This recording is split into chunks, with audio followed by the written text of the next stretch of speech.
spoken before, you were on the you were on the book club, Masters right? and Slaves and Money, Right, yeah. for Breedlove's Yeah. awesome piece. And Bitcoin Labrador, we haven't spoken before. You reached out to me on Twitter when I was asking, for people that just got into Bitcoin this year to hit me up. And I just thought it would be fun to connect with some people that just got in this year. Unfortunately, Michael Saylor was busy tonight. He was going to join and be the third person in this discussion because, as we all know, he got into Bitcoin earlier this year and has since made some waves with his activity in the space. But nevertheless, what I find fascinating is that people that got in this year seem to have really gone hard and fast down the rabbit hole. Like, and I don't know if this is just me or what, or if there's actually some truth to it, but I feel like in previous, if like people that I've spoken to, it was like a gradual process. If they got in 2014 or 15 or 16 or even 17, but a lot of people that I'm talking to that first came into Bitcoin this year, and maybe it's because COVID and we have extra time on our hands, or maybe because the situation is so crazy, but people really seem to be falling hard and fast down the rabbit hole this year. So I thought it'd be fun to come on and talk about it. So I don't know if we're going to get too extensive of intros here, but Corinne, why don't you just say hi to everybody and get us kicked off? All right on. What's up, everybody? I'm Corinne. Yeah, I fell pretty hard and fast, as John said. Per COVID hitting, I think, I had a little extra time on my hands and wasn't really happy with what was going on in the world and decided to take a big look into it and found myself infatuated with Bitcoin and mainly the philosophy around it, but also actually what it is in real life and what it means to us. So yeah, that's just a little bit here for me. And what about you, Bitcoin Labrador? What was your first exposure to all this? My first exposure, I just looked it up. I used to be a very big gamer and also into computer hardware, and I used to follow a lot of podcasts around that as well. And one day, Stefan Livera got onto Moore's Law's Dead podcast, and he just talked a bit about Bitcoin and libertarianism and that sort of stuff. And I was instantly very much hooked on just the entire thing. And yeah, I continued listening to podcasts, and then Plan B's stuck to flow model came up, and I had some big FOMO and just started stacking sats as hard as I can. And now I'm here. And here we are. Man, it's what was interesting about the MicroStrategy news and the podcasts, the interviews with Michael Saylor. I think a lot of us that create content in this space, I mean, we know that people consume it, right? We can see download numbers or shared figures on Twitter or whatever. But you kind of forget that some of these conversations and some of this information can actually have a material impact on the way people are thinking about things. And Saylor, mentioned a number of different content creators and writers in the space that influence his thinking.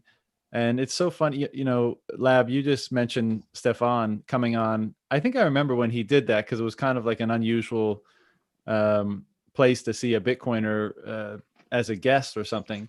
And it's so amazing to think that that's all it takes is a random appearance for someone asked him, hey, you want to come on my show? We talk about gaming and blah, blah. You can talk about Bitcoin for a bit. And that the result of that is you, and I presume at least a few other people, get exposure to these ideas and get exposure to this subject matter and kind of get that little spark of curiosity lit. And subsequent to that, it may have an enormous material impact on the course of your life, if not, in addition to your financial situation. But I think, as we'll probably discuss in this conversation, I mean, it starts to influence a hell of a lot more than just your balance sheet. Definitely. So, Corinne, let's go back to you. I think we touched on this a tiny bit during the book review, but what was it exactly that first, what was that spark of curiosity that you first got exposure to that set you off down the rabbit hole? Well, a close friend of mine, we'll call him, kind of bombarded me with memes and things of that nature for a while, for a good couple years maybe. And I don't have a background in finance, and it's never interested me. I'm not a techie person. I'm more of like a play in the woods and build shit and work with my hands kind of person. So Bitcoin at first was like, okay, cool. It's just like this crypto or like online digital gold or whatever. Cool. Like I didn't really care about it. And actually, John, I listened to you and Optimus Field, My Love and Truth conversation, and that resonated really hard. I was like, holy shit, like the conversation these guys are having is like kind of like the core of a lot of things that I feel. So I heard you all, and then I saw a post, because I was like kind of playing around on Twitter a little bit at that point. And I saw a post, I wrote his name down because I forget every time. Pascal Boyart, he did like he did a piece of art, I believe it was in Paris, of the Jester. It was kind of it was based on a piece that was done a long time ago in Poland, but that one really spoke to me as I have a background in fine art. And then I think the next thing I did was read when Breedlove posted the Masters and Slaves of Money. I was like, fuck, like like I'm all in, and like it just like it clicked and it made sense, and I was like, Jesus Christ, like where have I been like working out of thus far? Until I read this, I was like, my eyes were open and the veil was gone. My perception was cleansed, if you will. And I guess that was my intro, and it happened really fast. And like since then, I've been nonstop listening to podcasts, reading books, reading articles, and like that's like the truth I've been searching for, or at least my North Star. Yeah, that's such a good way of putting it. Like the North Star analogy, or even I really like that you said your perception was cleansed. So many people, say a very similar thing. In fact, just today, there was some Twitter exchange, some neuroscientist I'm not sure where he is, somewhere in the States, but he just somehow said, like, I just got into all this, and any educational resources available in American Hodl, listed a bunch of podcasts and writers and stuff for him to check out. And I'll actually read it because I can pull it up, but he said something very much to that effect that you just said, Corinne. Give me 1 second. Sure. Now, while you're looking for it, I think like, your perception being cleansed, I think like Bitcoin gave the opportunity to like allow me to step outside of the system and see it for what it is. In which case, before now, I didn't have that opportunity or the option really. Yeah. Yeah. So he said, I just can't believe how blind I was to a system and government that turns us into zombies. Now, obviously, that's kind of narrow in terms of how his perception he felt was how he gained more clarity around his perception as a result of being in Bitcoin. But like it's so common that like you say, that you gain clarity in so many different domains, and I like it's a really weird thing. I mean, I've talked about it like pretty much ad nauseum here on the podcast, but like, what is it about interacting with just the soundest money ever, I guess we can call it that allows you to look at, so many different things with fresh eyes and see the truth or the facade that is around those things? I mean, I don't know. It's some sort of a strange phenomenon. What about you, Lab? Have you experienced a similar phenomenon? Yeah, it's very similar. My background is a bit different, and I've always been through a lot of experiences and people I followed, been very much a privacy activist and fighting really hard for personal privacy and yeah, seeing the whole privacy side of things just kind of be removed as an option, as a default option by companies and governments. And that's kind of the thing that got me interested at first, even though Bitcoin isn't exactly private, but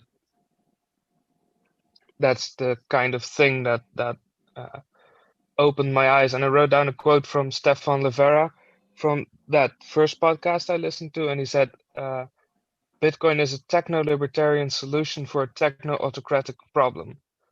And that really switched my way of thinking, because I always had a feeling that privacy breaches come from big companies like Google and Facebook, and we need government to step in. And once I heard that, I really, started looking at things from the other direction. And yeah. And remind me again, when was that? What time of the year? That was at the end of February. Right. And what's kind of the journey been like since? Like, just tell me kind of what you've been going through and where you're at and what you're finding the most interesting right now. Yeah, the thing that you just said about having time on your hands due to COVID and being locked down. We've really eased off the lockdown in the Netherlands, luckily, but yeah, it did give me some extra time, and I just spent that listening to a lot of podcasts and reading a lot of books about economics, and I've just really been trying to find arguments against Bitcoin and libertarianism. I have since read Marx and Keynes and anything that could provide some kind of sound argument against all this, and I just haven't found it at all. And that's kind of what scares me. Yeah. Why does it scare you? If it's so obvious, why doesn't everybody see this? Well, thousands of years of conditioning and us versus them narratives. Probably. yeah, I think there's a lot of reasons. You know, one is, like we keep saying with this COVID situation, giving everyone more time, is like most people are just so busy in their day-to-day lives, and they got kids and job and stress and money and blah, blah, blah, blah, that, you know, there's not that much room to dive really far down a new intellectual rabbit hole. And the conditioning factor, and, you know, the power of the status quo, and the FUD that's had surrounded Bitcoin in its early days around, you know, black market activities and that kind of stuff. I'm sure it all contributes, but I think to your point, and the point that I often make, is like, clearly people are waking up to it. And like, how many other things have you ever encountered that when you kind of grasped it at a rudimentary level, you went like just over the waterfall? Like it was interest. It was like mildly interesting, and then you just fell headfirst into it. Like I can't think of many things. For me, psychedelics is the only other thing that I found so intellectually stimulating and such a deep and mysterious rabbit hole.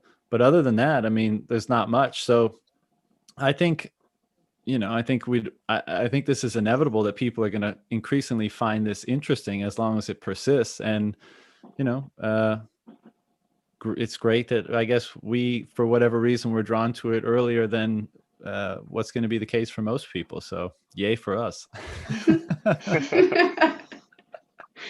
Yeah. Corinne, I heard you nodded with, sorry, man, go ahead. Yeah, that's one of the things that I do have some question marks. Like, the people that got in before now, we've been able to just kind of grab like what, 80% of the entire available stack of Bitcoin. What's gonna happen to the people that don't get in? And I'm not talking about central bankers. They can just go get in very late and feel the consequence of what they did. But like everybody, just the regular people that don't have any Bitcoin and will be forced to buy them. Yeah. That's That's a concern I have. What do you mean they'll be forced to buy them? Well, if like the entire narrative about hyper Bitcoinization does come to pass, and everything, all the fiat currencies will come crashing down, then there will be what, a few million people with a lot of Bitcoin, and then 6.9 trillion people with nothing. Billion, yeah. Well, Billion, sorry. I don't know.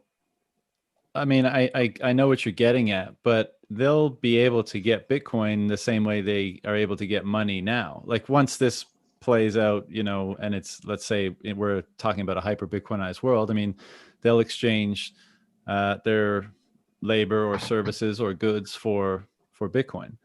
So I think your point is that they won't, the value of speculating early on a new form of money won't accrue to them to the same degree that it will accrue to people that got in earlier. And I think that's true. And I don't really see any way around that. You know, to the people that got in 2009, I mean, they, even though it was very cheap, I mean, it was far from a foregone conclusion at that time. So you could say that their risk was far greater. Getting into Bitcoin now, your risk is far lower. It's integrated. It's been working for 12 years. You know, it's a less risky bet, and that will, you know, that process will continue to play out as we move forward through time. So, but I think the big takeaway with Bitcoin is always just that we know that there's going to be, you know, a few people with a lot of Bitcoin, and that's going to bestow upon them tremendous wealth and power, but they won't be able to like perpetually renew that position like the current system allows for, right? So they'll, if they're rich and they want goods and service, they have to spend that money, and they can't magically make more of it.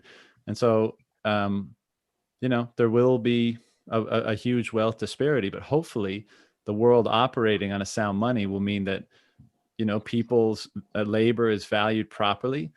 They're on the same fair and level playing field with all other market actors, and they're able to exchange their goods and services to the degree they want for a price that the market determines. And I can't think of a fairer situation, because, like, as we often say about Bitcoin's immaculate conception and the way it kind of crept in the back door here, the sly roundabout way, if it had come from central banks or governments or airdrop to everybody on earth, I don't think it could have ever happened that way. I mean, I think it kind of had to happen this way. And I'm sympathetic to, you know, maybe the concerns that too much wealth will have concentrated in too few hands. But I think that's just, we got to accept that was a necessary part of its birth onto the world, that we just have to accept and be thankful for the other attributes that kind of mitigate the degree to which that's going to be damaging to markets and to people and to the world.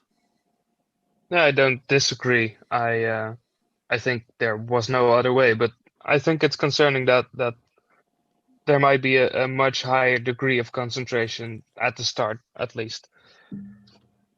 I don't think it's as concerning as the degree of concentration that is currently in specific corporations and governments of fiat, though. Yeah, I mean, maybe. I don't know. Okay, I didn't know if you could hear me. There we go. No, were you good? Corinne, you don't have headphones, do you? I'm getting a bit No, of can you not hear me? No, I can hear you. I can hear you. Okay. We're getting feedback sometimes when. Oh, right on. Sorry, I haven't got any headphones. All good. Yeah, well, I think the point here is just that because fiat is infinite, and because the governments and you know, the people around that spigot are able to draw on it, you know, in effectively infinite amounts, it's hard to make a case that any other situation of wealth disparity would be worse than that, because in the current paradigm, we have, you know, one entity or one group of people that have limitless access to the creation of money and you know, quote unquote capital, much as it is diluted every time they kind of take advantage of that. And then in the other one, you have whatever the wealth disparity is, but it's not infinite, right? So, I take the points again, but I just think that will, over time, that will even out. The concentration will be less and less. I guess this is the point. Over time, the concentration becomes less versus more. Right now in our system, the concentration becomes more and more and more and more because of people taking advantage of how it's structured. In the future, the disparity will be less and less, I guess is what I'm trying to say. That's a very fair point, I think. Yeah. Corinne, last time we spoke was during the review of Robert's article. Where's your head been at since? Like how have your friends and people that have you been talking to them about Bitcoin? What's been kind of how have you been expressing this newfound clarity that you referred to earlier? Well, I was like real pumped, still am. And then you're like, man, I have a responsibility. If I don't tell everybody I love about this, like I'm fucking up, like Lab said, what about the people who don't get in, right? Like then they don't have anything, or they have less to start with, or what have you. I mean, regardless, Bitcoin offers a set of rules that you can't mess with, right, for the playing field. But yeah, so I kind of like dip my toes in anytime anyone's like, oh, the left or oh, the right, because politics are very, very hot right now, hot button issues. I know you're both not in the same country I am, but the election's coming up here for us, and all I can think every time I hear an argument is like, oh, you guys, you're just battling the same, like opposite sides of the same coin, like. Let me tell you, so I've dipped my toes into trying to like, pontificate a bit on my end, and predominantly I sound like a crazy person, I'm pretty sure, most likely because I have so much enthusiasm behind what I'm talking about. So I backed off, but I have went through like this like subtle maybe state of like mourning, I'll call it. Insofar as all the people I love or who have been very close to me for a number of years, I feel like I maybe can't connect with them as much on specific levels. And then also when every argument I can boil down to like, well, that's fiat, that's fucking all of that up, so I've been being very, very cautious and like lightly stepping more recently, because I think I was like a little too much at first. Yeah, so I think, luckily I do have a couple, I have like a close person in my life that I'm able to actually talk over the phone with about everything, but and my husband isn't like super into Bitcoin. He'll listen to me, and like he has same background, like he's a chef, he isn't interested in finance or tech at all. And the points I've made, he's like, cool, great, let's sell some more shit and buy some more sats, like sick, great. But that's kind of where that ends. So yeah, I think I went through like a period of like kind of feeling like this sort of like loss almost with that I'm not able to communicate freely and fully with people because I think it's kind of lost on them maybe. So that's where I'm at with that. Very interesting. Lab, do you have any experience in that domain? Yeah, similar to what Corinne just said in the beginning, very enthusiastic and trying to tell all my friends like, hey, this whole thing has blown my whole worldview open, and I think you should take a look at it. And most of my friends were just like calling me saying, hey, is your account hacked? You're talking about this Bitcoin stuff? And I was like, no, I'm serious. And most of them just kind of brushed it off. I had a few people interested that I sent a few sats to, and they are took a few steps, but yeah, mostly just very defensive about their current worldview. So that's a shame. luckily I do have a great boyfriend who literally just stacked a lot of sats on BISC without any KYC. So that's some Nice. progress in Nice. that field. But yeah, my friends are very very stuck in their way for the most part.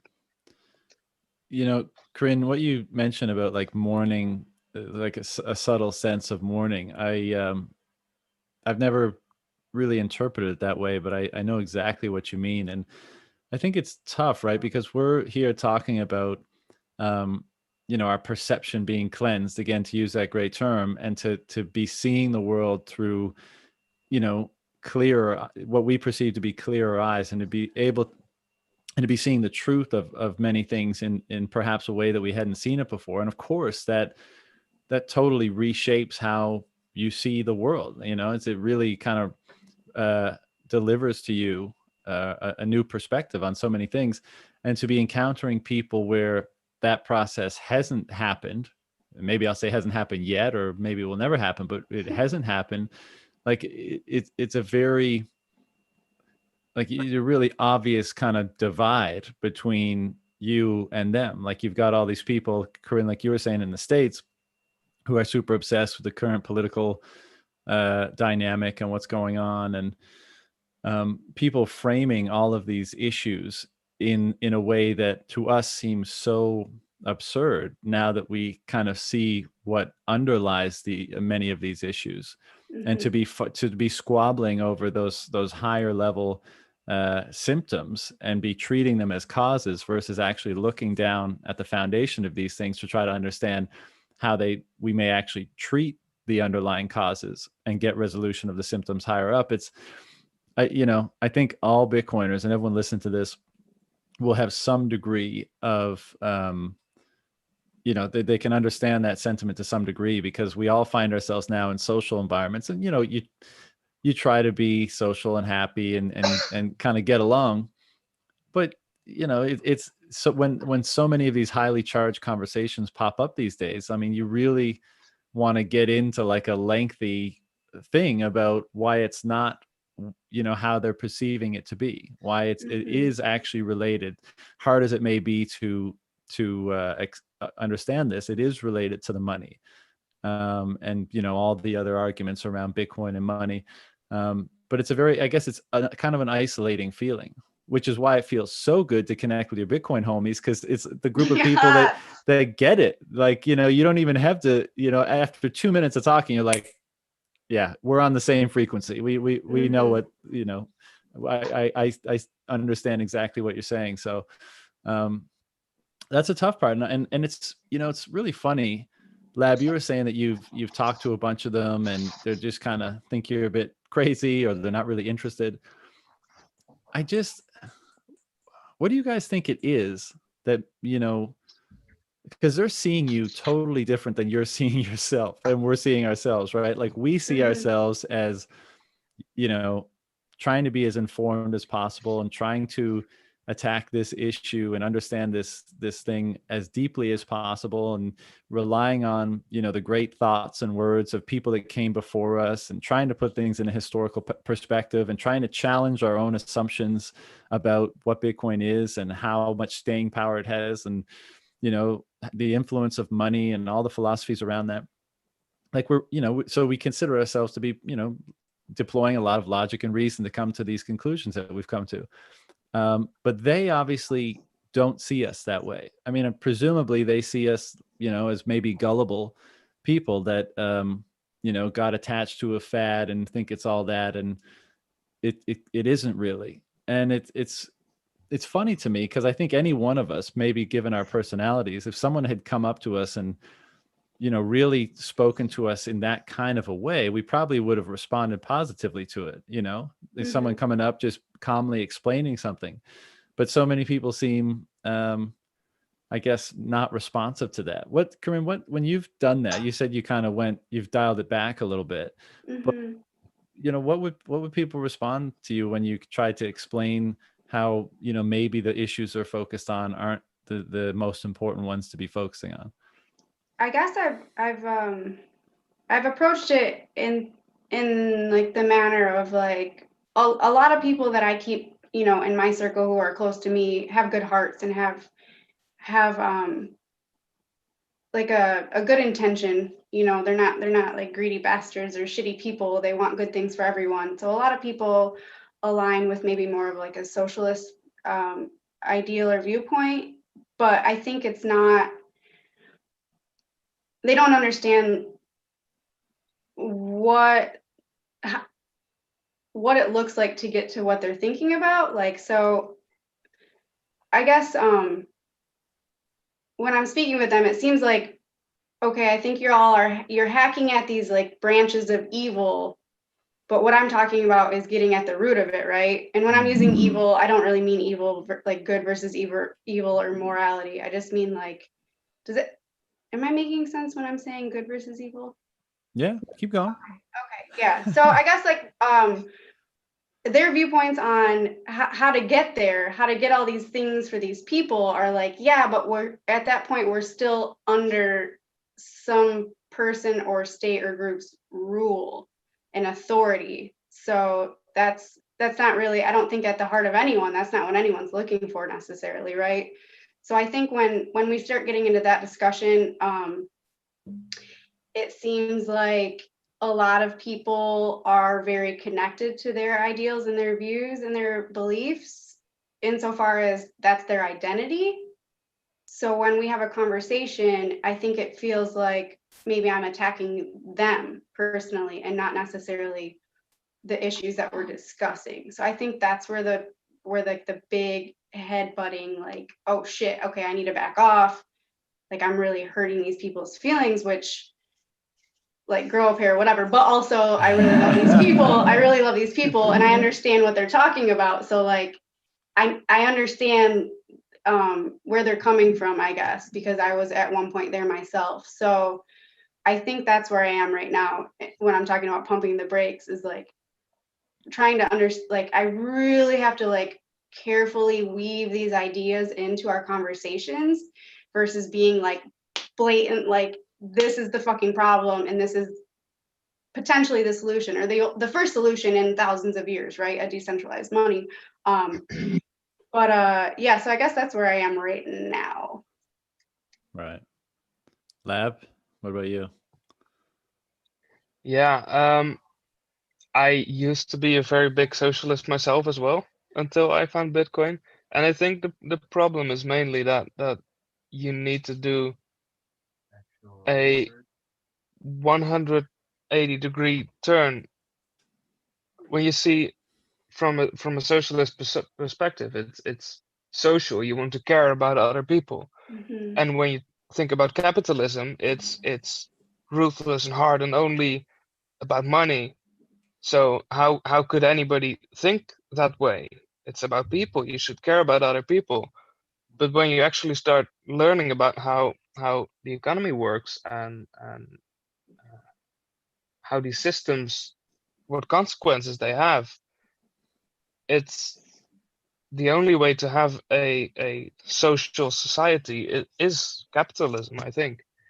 So it's really hard to without all the context that you or I have, having learned all these things about Bitcoin and how economies work and sound money, without all that context, just going up to people and saying, well, socialism sounds nice, but it's actually really bad, that just doesn't work.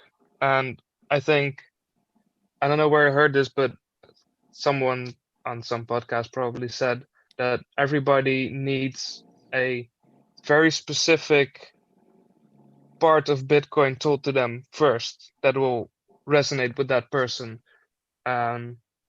I think that's very true, that everybody needs a different way of being told about Bitcoin before it clicks for them. So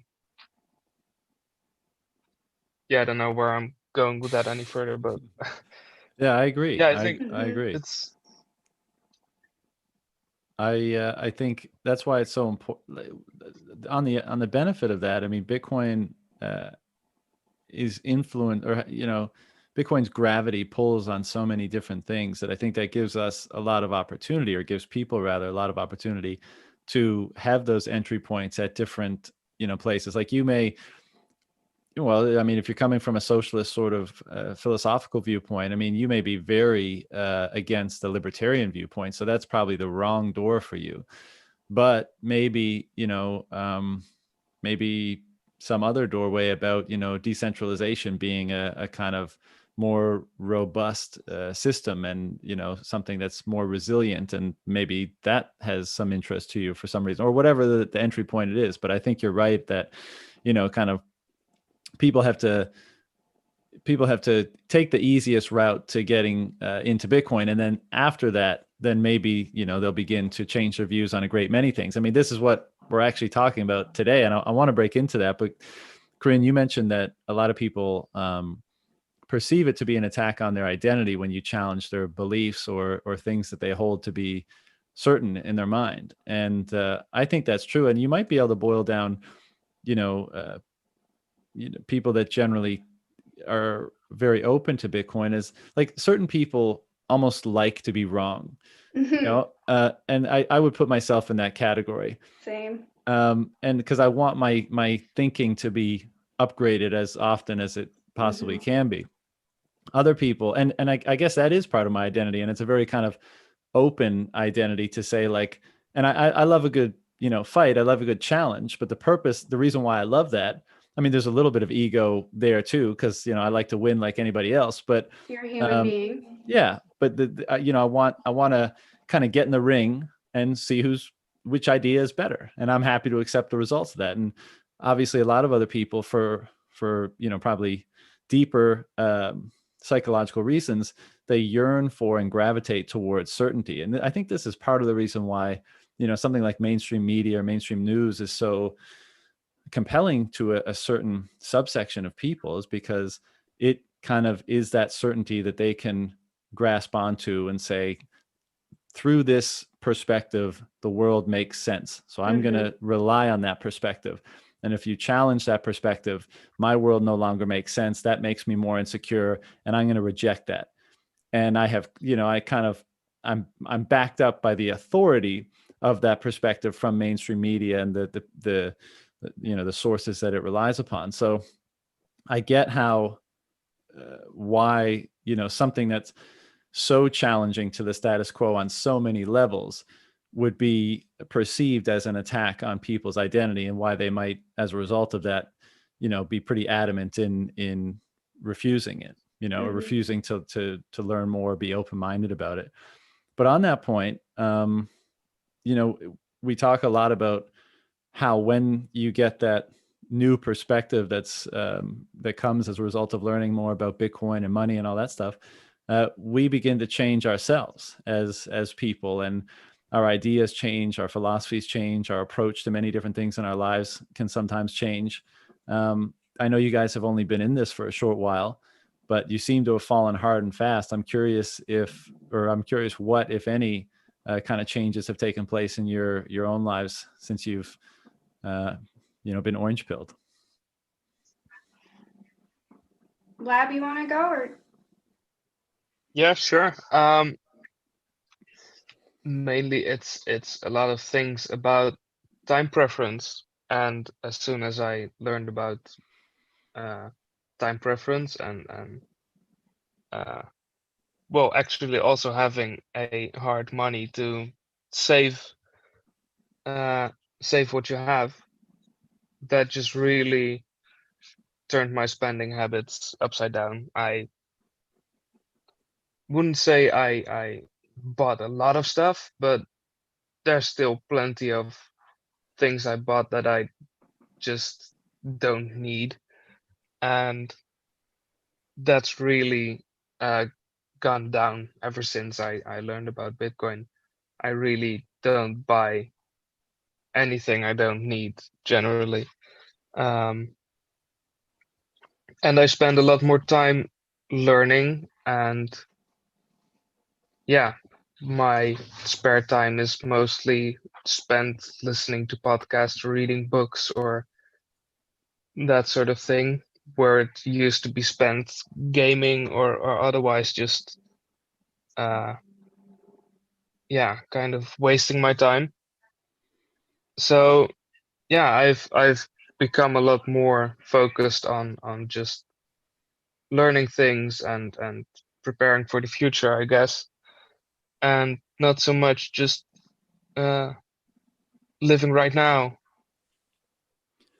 And was the kind of political philosophy switch from socialism to whatever we call Bitcoin, economics, or you know, capitalism on hard money, et cetera. Did that happen as a result of going down the Bitcoin rabbit hole, or were those changes happening prior to that? No, that was really a result of the Bitcoin rabbit hole, and yeah, I've also been learning about libertarianism and Austrian economics, just like most people have, I imagine, who went down a Bitcoin rabbit hole. Um, yeah, it was rather quick for me, I think. And what you just said about the mainstream media and people clinging to a worldview that makes sense to them. Funnily enough, for me, the world makes so much more sense to me now than what it used to. I used to think about the world as some kind of really complicated, convoluted thing, and I had my own little niche, and I just stay there because other things are really complicated. And now I see it much more as a lot of human beings with a lot of incentives to do stuff, and they act upon those incentives. And well, you can put a lot more words into it, but that's kind of how the world works, I think.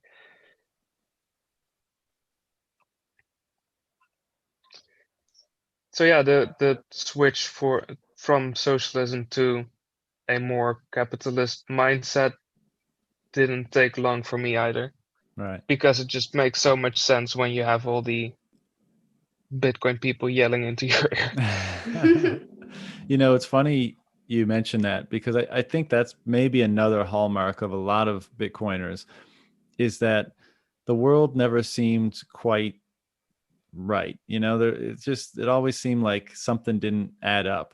And, I use the term describing it recently as, that clarity that you gain from Bitcoin, and that understanding of the impact and implications of Bitcoin makes the world seem far more congruent with, with everything, but particularly kind of you and the world. Like I find myself feeling, even though, I kind of contradict myself a bit, because I feel less congruent with more people, because my perspective might be like more counter to the mainstream than it previously was. Although I've always been a bit of a contrarian, but Bitcoin just is that puzzle piece that kind of makes it all make sense, like you were just saying, and that congruence with the world, like not having to any longer doubt yourself, like, why doesn't the world make sense? Like, I'm doing my best to be a good person and to be healthy and to live, a good life and the life I want to live. Why doesn't that fit with this world that I'm perceiving? And that, Bitcoin comes along, and the clarity that it kind of, the light that it shines on both you and the world, and, the truth of a lot of those things, it feels like it's made that relationship far more congruent, and like, oh, now it does make sense. And now, like, I feel like I don't doubt my understanding of the world as much. And it's such a more powerful feeling to think that the world can kind of operate in a way that's more congruent with how you're seeing it and how you wish it to be, and kind of reflecting some of those qualities that, I guess the better people among us have been trying to refine within ourselves over the course of our lifetimes. And yeah, it's a powerful feeling. And long may it continue, I guess, or amplify, or I guess that's why we keep running down that rabbit hole to see if it gets even more as we go. Corinne, what are your thoughts on that? I definitely second a lot of what you just said. Yeah, I feel like I've always been like a truth seeker or what have you, and I don't feel like I fit in any of these like nice, neat little boxes. Like I grew up in a pretty conservative, like politically conservative home, and a Catholic church, and I found no answers in either of those. I flirted with socialism a little because I was like, well, I do love other people and my neighbor, etc., and I want what's good for them and a good foundation for them. So that idea was like maybe kind of spoke to me a little bit, that maybe everyone should have access to all of these like main things that we need to fucking exist in this society as humans. But the way to get there didn't work. And I actually, started looking in at libertarianism. Is it an ism? Yeah. Okay, libertarianism for a few months prior to this lockdown shenanigans going on, and I think honestly I was like, it's still a little too much government for me. Like, I had this realization that like, who am I to think that I know what's best for anyone else ever? Even like people that I'm very, very close to, I don't know what's absolute best for them. So who the fuck am I to say that? So thinking of that, like, what is some group or state or government to know what's best for all of these people, right? Like, so that was out. So just this idea of like, I'm reading The Sovereign Individual right now, and it's a little thick for me. It's taken me a little bit to get through it, but you're still in the first half, aren't you? Oh yeah, yes, yeah. I am. Yeah, it gets better. I'm like yay in, if you will. The back half is the best. Sure, and that's fine. Like it takes me a little bit to digest, and like a lot of heady writing takes me a minute to get through. But I guess I feel really empowered with the idea that ultimately like I am the judge and jury in my life, and so should everyone else be.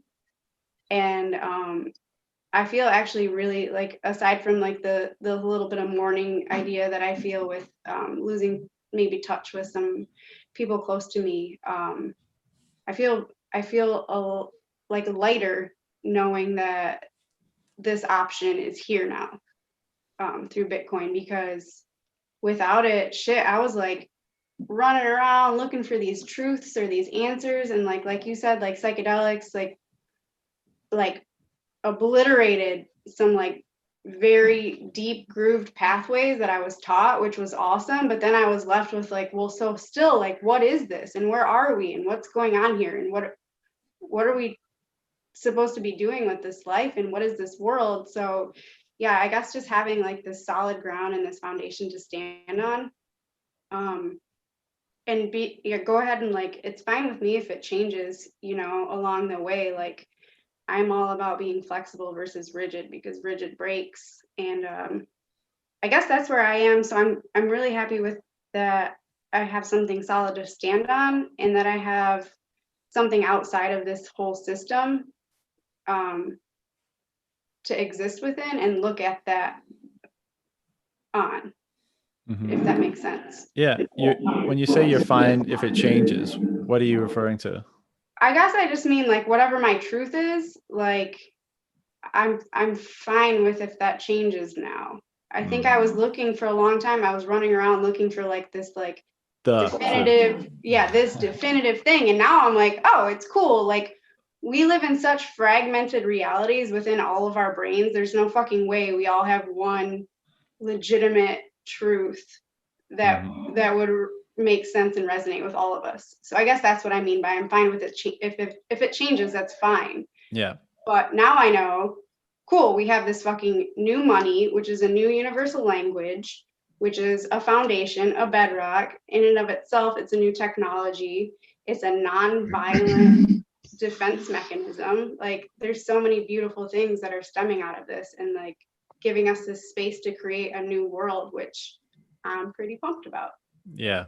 Yeah. I love that. And on the psychedelic point, I won't belabor it as I often do, but I agree with, or I had a similar experience to you where, you have these ineffable experiences and there's something incredibly mysterious going on there. And I think, very beneficial, regardless of whether Bitcoin exists or not. But it is kind of the case, like you come out of those experiences and the dust settles and you integrate whatever you were kind of integrating. And it's still kind of like, yeah, but what about down here? Like up there is great. And those, the insights and the mystery and the magic and whatever, but, and it can be beneficial, but, back in the real world, we still are kind of left, with empty hands or were.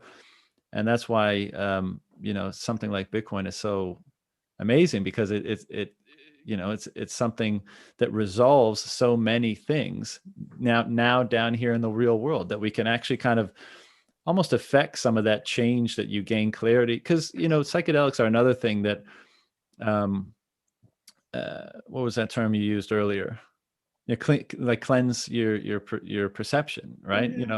There's the famous line from, I think it was William Blake, quoted by Aldous Huxley, but he says, Yes. the doors of perception are cleansed. And that is definitely a hallmark of the psychedelic experience. And obviously, as we've been discussing here, a hallmark of the Bitcoin experience. So it's fascinating, the parallels. But just to your point, I think even a lot of the people in the psychedelic or that pursued those practices that I've spoken to, they kind of, great people, and we're working, on becoming, improving themselves to the extent possible, but didn't really have a tether to, like, never really had a way to manifest a lot of that in the real world, because, none of that changes the world outside, which is why I think, perhaps that group of people, or people that are drawn to that, those practices and subject matter, might be, receptive to the idea of Bitcoin. Have you spoken to friends of yours who, had been into that and about Bitcoin? And if so, what was the response? Yeah, those are the people I was talking about before. Oh, okay. Yeah, I mean, I have a pretty, like, I wouldn't call them degenerate by any means, but definitely like off the beaten path crew that I've hung with for years and years. And yeah, I mean, like, I met all these people in the music community. Like, we went and saw live music together, So, and honestly, when I found this crew of people, I was like, this is it. This is what I've been looking for. Like, they're not into the government, like they're living off the land. They're all about like whatever you want to do, each person. Free spirits. Yeah. And like, I was like, nice. And then I was like, oh, shit. And that was like however many years ago. But like, I had made pretty good friends with quite a few of those folks who, like, I'm a godmother now, and they're all having families and raising babies and have real jobs. But yeah, so those are the people I'm talking about who I have had discussions with. So, I think maybe one night when it's a little late and we can like roll up and puff and hang and sip on some bourbon or something, little by little, it might be a thing. But I guess I'm like, it's not, I'm not trying to push it anymore, I suppose. Yeah. Right? Like, people need to figure shit out for themselves. Yeah. The big hurdle to cross is, for that kind of group of people, I find, is that amongst those people, you often get a very like compassionate, empathetic sort of attitude, which is wonderful. But it definitely, that sort of attitude, if you convert it into political philosophy, it's a very kind of socialist sort of attitude. Like, yes, let's provide everything for everyone all the time, make sure nobody's left behind. And like Lab was saying earlier, capitalism on the surface seems like it's very heartless. And the thing that I think people don't realize, or that it's not surface level, it's a little bit difficult to realize, is that it actually provides the most for as many people as possible, but you have to be okay with how the process works. And you destroy it if you try to express that compassion and empathy via just taking, basically stealing from one group of people and giving it to those who you believe are in need. And that's kind of the big hurdle for the psychedelic people, because they're so kind of earthy, we all know the type of people I'm talking about.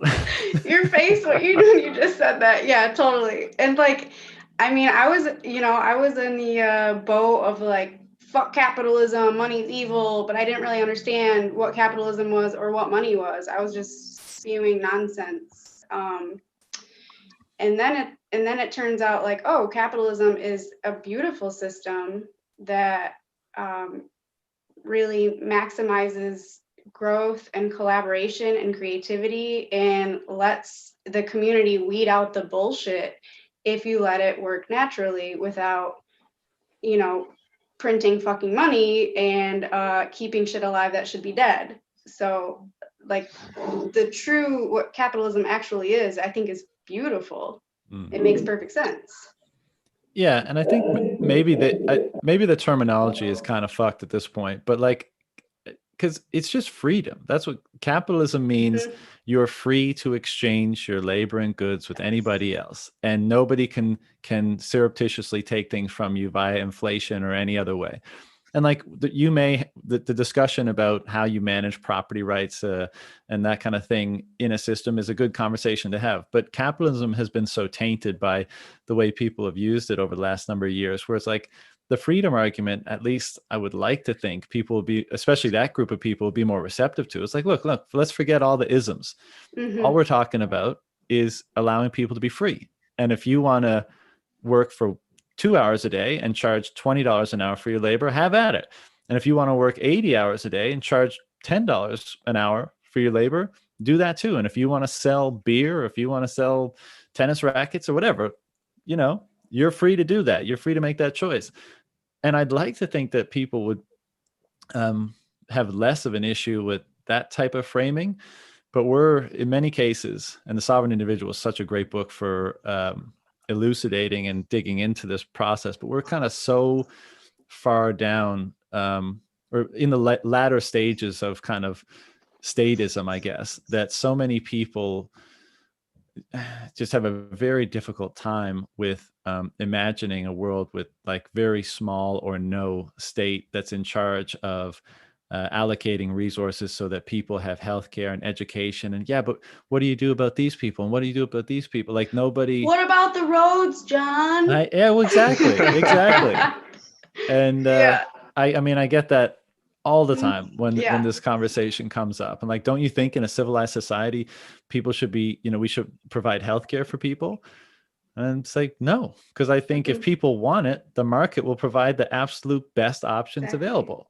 And so they're still going to get it. Like, I'm not heartless. They're going to get it.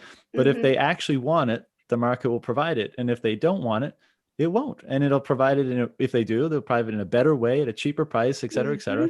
But we're just, so many people grew up. I mean, we're in the cave, and we're in Plato's cave, and people don't see what it looks like outside. They just see that this is normal and this is how things should be. And when the greater the problem, the more you lean on the government to solve it, without realizing that actually makes it worse. Yeah, most people don't even realize that no government is an option at all. Right. I didn't. I'd like to get back to two little side quips that Corin made about Bitcoin providing a new language and money being the root of all evil. That thing that people say. And I think that's a really important thing, that you got to realize that money isn't a problem or has any morality. It's a language. It's like language. It's like speaking English to each other. It's a way of communicating something. And when people don't realize that, that's when you start getting into the things like capitalism is evil because it's all about money. Yes, it's all about money, just like society is all about language and communicating. And that's not a bad thing. And money is just like English. It's a way of communicating things. And I think that's one of the things that most people don't realize, that that's what money is, not some kind of thing that comes from the government and fat people in suits smoking cigars have.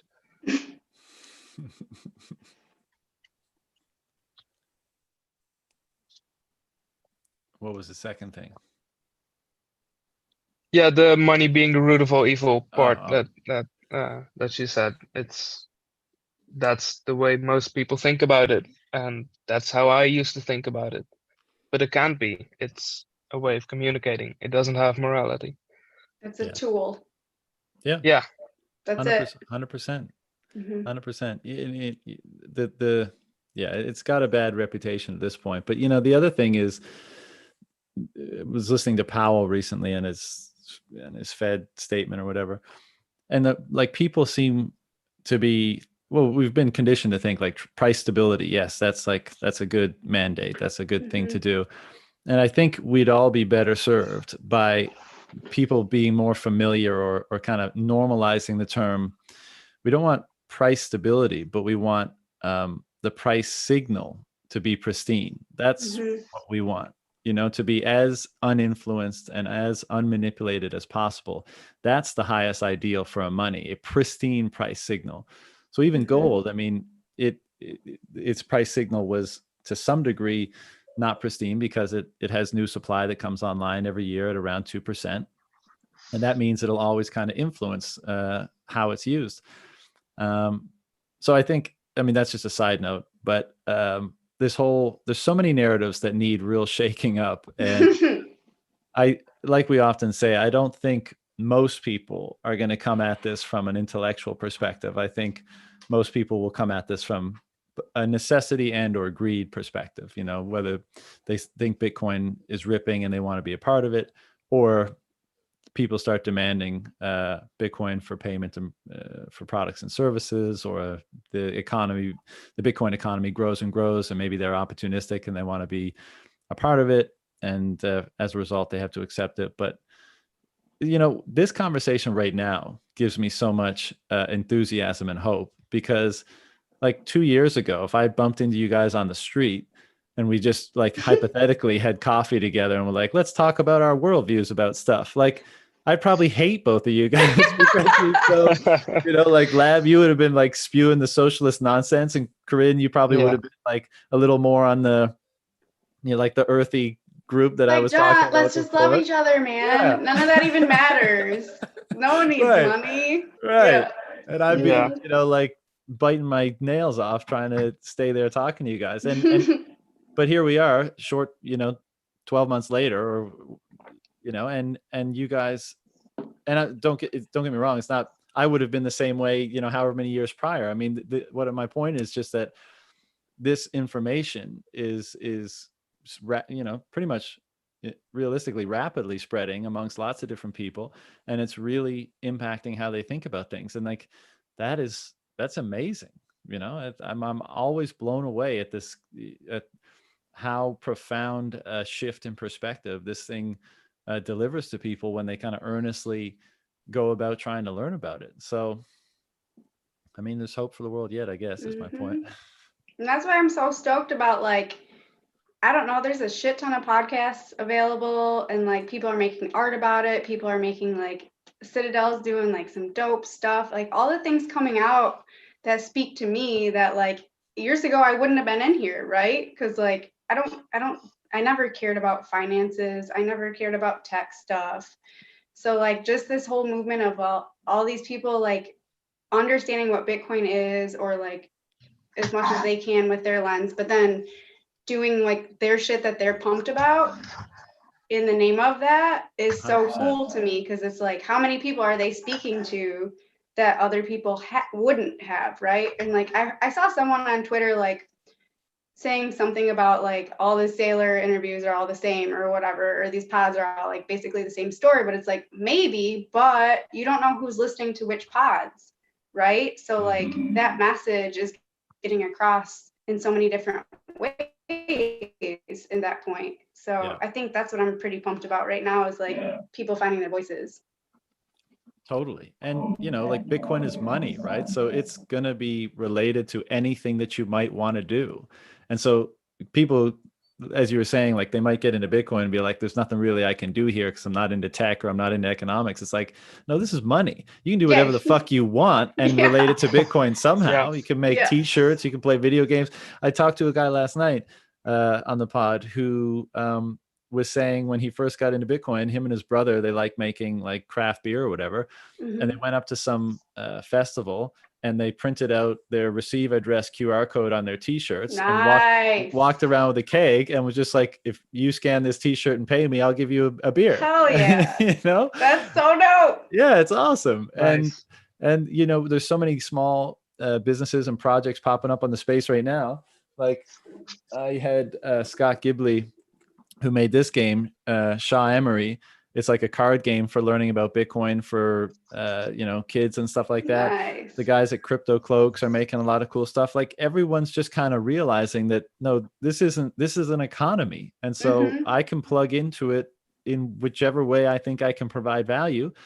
And it turns out that, people really love to see that kind of activity and they seem to be supportive of it. Like the guys over at Citadel 21 with the magazine they did recently, like, and that's what this ultimately has to be, right? It can't, it's an economy. So if you're, whatever you're into, there's probably going to be a market for it using this medium of exchange. And so, I can't wait to see all the stuff that pops up in the next little while as people try to determine like how I should be a part of this thing, What are you working on, Corinne? Weren't you doing something?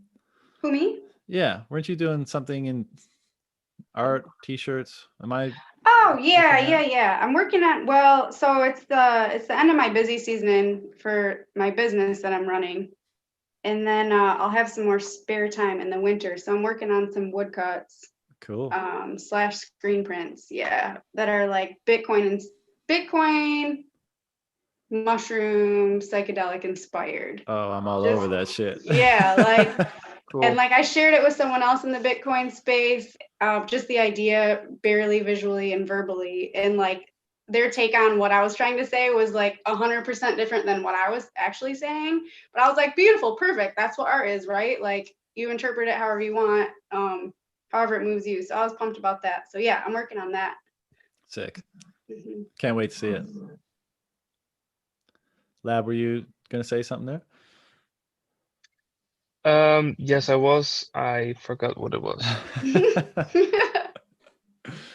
Well, what about you? Do you have ambitions to, be more involved, or are you just content to kind of do what you're doing? Yeah, I think it's impossible to have gone down the rabbit hole for a few months and not want to contribute. I wasn't very busy lately, so I started getting sketching out some ideas for a website